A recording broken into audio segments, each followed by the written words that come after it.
మాట్లాడు. వీడు మాత్రం 3 క్వార్టర్లు వేసారని ఓపెన్గా ఒప్పుకుంటున్నాడు. 3 క్వార్టర్లు వేసారు. 3 క్వార్టర్లు అంటే ఒక ఫుల్ బాటిల్ ఒక క్వార్టర్ తక్కువ అంతేనా? అంతే కదా. ఏమనుకోమాకండి సార్, ఒకసారి ఇన్ఛార్జ్ సార్, ఒకసారి వదిలేను సార్. తాళాలు నువ్వు చేసిన తప్పుగా 500 వదిలేనా? కాలు పట్టుకో. రేపొద్దున్న ఇలాగే మీ అమ్మగారు నాన్నగారు బండి మీద వెళ్తున్నప్పుడు ఎవడో మందు తాగి ఇలాగా ఆ రివర్స్ రూట్లో వచ్చి గుద్దేస్తాడు.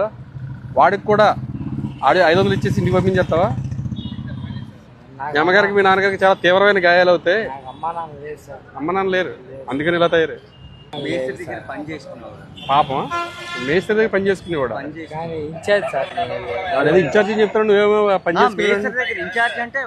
చేసుకునేవాడు. మాకు తెలియదు. డ్యూటీలో డ్యూటీ అయిపోయిందని తాగేది సార్ 4 రోజులు. సరేనా?